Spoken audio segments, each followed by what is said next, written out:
इस क्वेश्चन में हमको 3 लाइन के डायरेक्शन कोसाइन गिवन है और हमको ये शो करना है कि ये तीनों लाइंस म्यूचुअली परपेंडिकुलर हैं।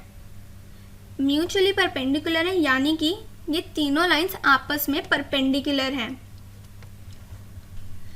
अब अगर हमारे पास 2 लाइन होती हैं, मान लो L1 और L2, L1 की डायरेक्शन कोसाइन L1, M1 और N1 है, L2 की डायरेक्शन कोसाइन L2, M2 और N2 है।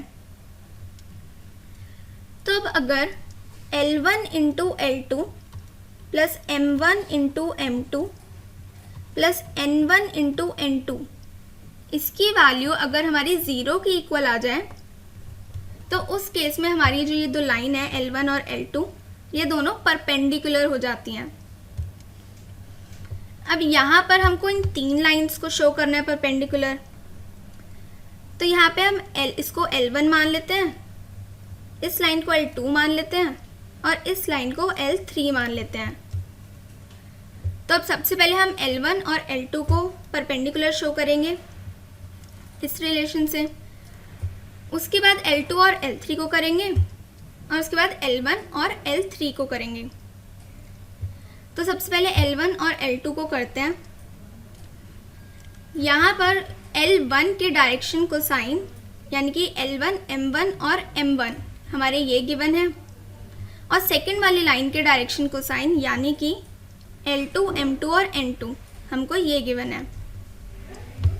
तो अब यहाँ पर अगर हम L1 into L2 plus M1 into M2 plus N1 into N2 इसकी वैल्यू निकालेंगे तो वो आ जाएगी 12 into 13, 12 upon 13 into 4 upon 13 plus minus 3 upon 13 into 12 upon 13 plus minus 4 upon 13 into 3 upon 13 और इसको सॉल्व कर लेंगे तो इसकी वैल्यू हमारी 0 के इक्वल आ जाएगी, यानी कि जो हमारी फर्स्ट वाली लाइन है L1 वो L2 के परपेंडिकुलर है।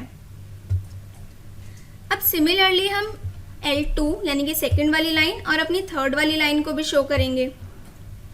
तो सेकंड वाली लाइन के लिए हमारे डायरेक्शन कोसाइन ये है और थर्ड वाली लाइन के लिए डायरेक्शन कोसाइन यानी L3, M3 और N3 ये गिवन है। अब यहाँ पर हम L2 into L3 plus M2 into M3 plus N2 into N3 इसकी वैल्यू को फाइंड आउट करेंगे। ये वैल्यूज हम इसमें पुट करके इसको सॉल्व कर लेंगे तो इसका आंसर भी हमारा 0 के इक्वल आएगा, यानी कि जो हमारी सेकंड वाली लाइन है L2 वो थर्ड वाली लाइन यानी कि L3 के परपेंडिकुलर है। अब सिमिलरली हम थर्ड वाली लाइन और फर्स्ट वाली लाइन के लिए चेक करेंगे। यहाँ पे फर्स्ट और थर्ड वाली लाइन के डायरेक्शन कोसाइन ये गिवन है और इस केस में हम L1 into L3 plus M1 into M3 plus N1 into N3 इसकी वैल्यू को फाइंड आउट करेंगे। इसकी वैल्यूज हम इसमें पुट करेंगे तो हमारे पास ये आ जाएगा और इसको भी सॉल्व कर लेंगे तो हमारा आंसर आ जाएगा 0, यानी कि जो हमारी फर्स्ट वाली लाइन है और जो हमारी थर्ड वाली लाइन है वो भी आपस में परपेंडिकुलर हैं। अब यहाँ से हमारे पास फर्स्ट वाली लाइन सेकंड के परपेंडिकुलर आ गई, सेकंड वाली लाइन थर्ड वाली लाइन के परपेंडिकुलर आ गई और थर्ड वाली लाइन हमारी फर्स्ट वाली लाइन के परपेंडिकुलर आ गई, यानी कि ये तीनों ही लाइंस आपस में म्यूचुअली परपेंडिकुलर हैं।